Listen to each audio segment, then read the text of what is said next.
या देवी सर्वभूतेषु मां ब्रह्मचारिणी रूपेण संस्थिता नमस्तस्यै नमस्तस्यै नमस्तस्यै नमो नमः।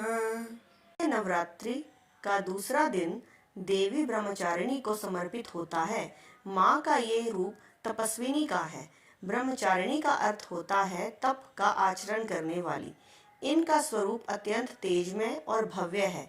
माँ ब्रह्मचारिणी अपने दाहिने हाथ में जप की माला और बाएं हाथ में कमंडल धारण करती हैं और श्वेत वस्त्र पहनती हैं।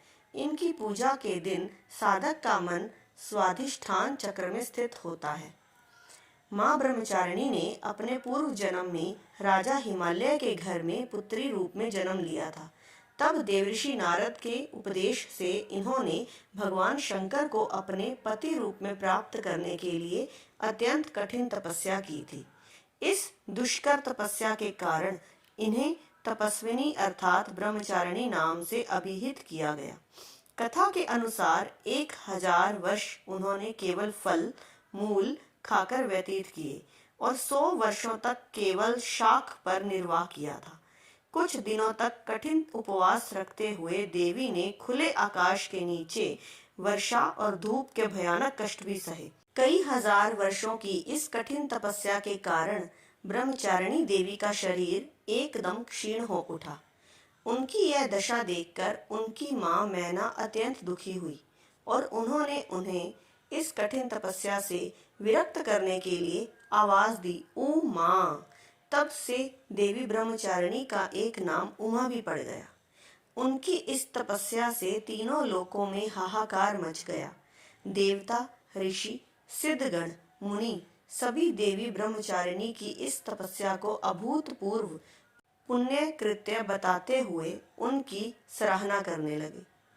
अंत में पितामह ब्रह्मा जी ने आकाशवाणी के द्वारा उन्हें संबोधित करते हुए प्रसन्न स्वर में कहा, देवी, आज तक किसी ने ऐसी कठोर तपस्या नहीं की जैसी तुमने की है। तुम्हारे इस कृत्य की चारों ओर सराहना हो रही है। तुम्हारी मनोकामना सर्वतोभावेन परिपूर्ण होगी। भगवान चंद्रमौली शिवजी तुम्हें पति रूप में प्राप्त अवश्य होंगे। अब तुम तपस्या से विरत होकर घर लौट जाओ। शीघ्र ही तुम्हारे पिता तुम्हें बुलाने आ रहे हैं। इसके बाद माता घर लौट आए और कुछ दिनों बाद ब्रह्मा के लेख के अनुसार उनका विवाह महादेव शिव के साथ हो गया। माँ ब्रह्मचारिणी हमें हर स्थिति में परिश्रम करने की और कभी भी हार न मानने की प्रेरणा देती हैं। माँ को चीनी या गुड़ अर्पित करने से अकाल मृत्यु का संकट दूर हो जाता है।